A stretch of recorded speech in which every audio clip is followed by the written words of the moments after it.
Hello everyone. Uh, Today is the first satsang of the year 2016, 1st January. So I want to read again from Ribhu Gita, first chapter. The chapter name is Definition of the Self, One's Own Experience. If you don't know, this is the book, the Song of Ribhu. Actually, it is translated from the Tamil version of Ribhu Gita. So I will read three verses from the first chapter, 35, 36, and 37. And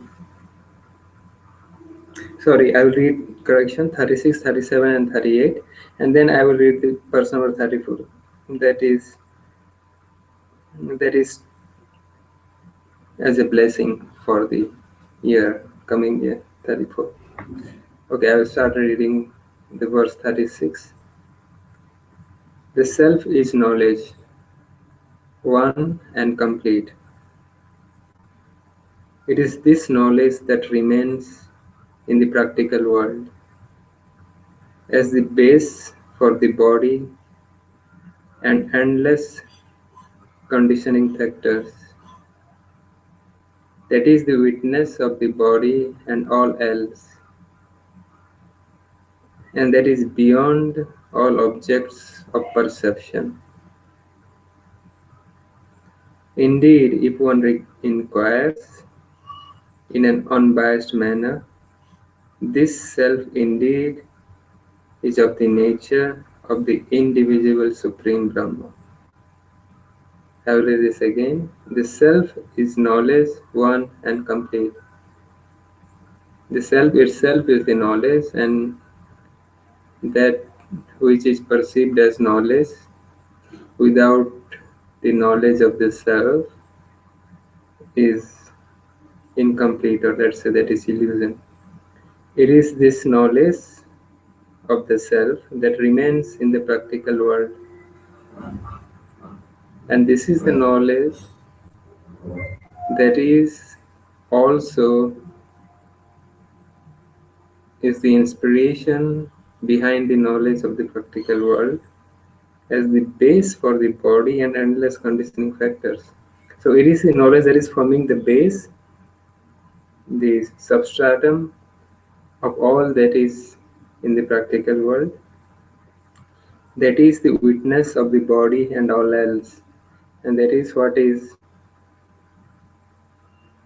the screen, like the movie screen, which is witnessing the movie. Let's say it's a live screen and which is witnessing the entire movie. So similarly, the self is the background or the base, which is witnessing the entire world, and that is beyond all objects of perception. So, and this self is beyond the objects that we perceive. Like in the movie, the screen is beyond all the actors and the other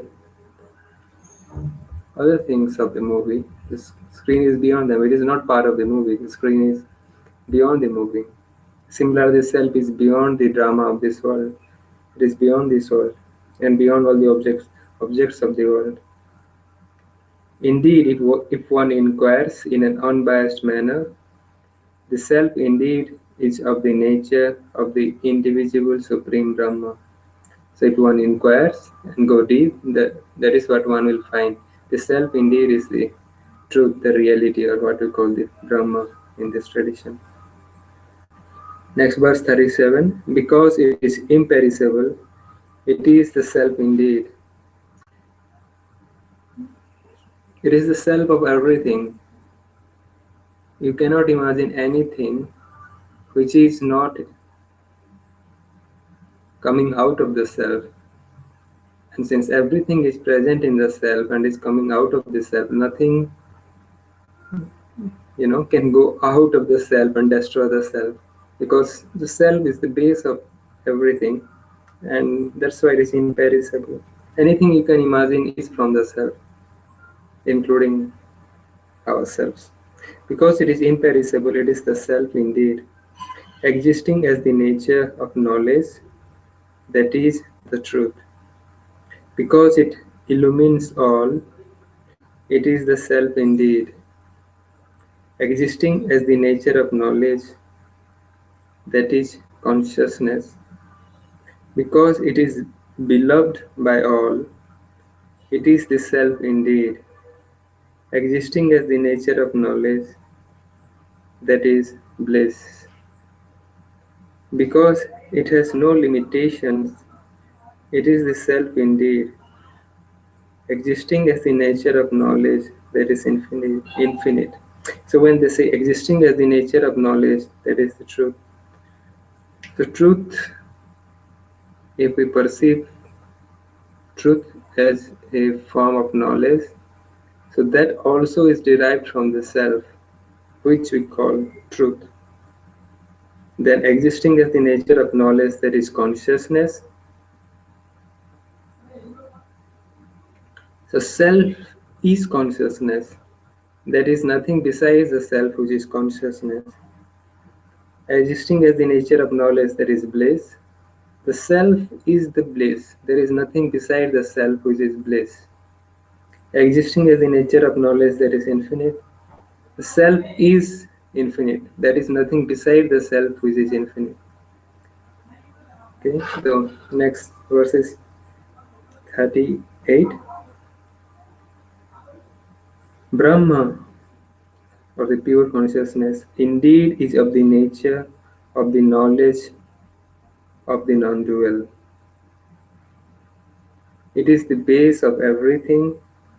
It is beyond all duality and stands forth as the one whole, eternal, attributeless, unsullied, stainless. Its nature is of non-action, ever peaceful, and the mass of truth, consciousness, bliss. It is ever the self of all. So because the self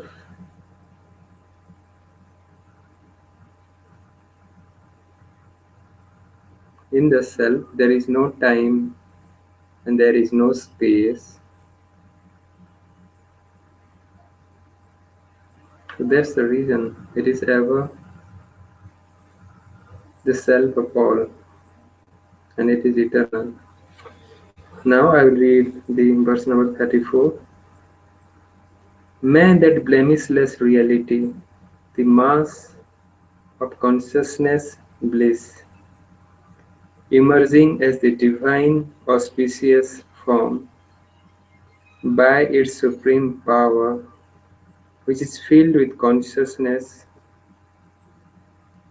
given to its sports, such as the destruction of Tripuras. Tripuras is the three realms or the three cities or the triad of bodies, removing all difficulties for its devotees and granting them beneficent enjoyment and liberation. May that reality, the Supreme Lord, protect us all by its grace and forever.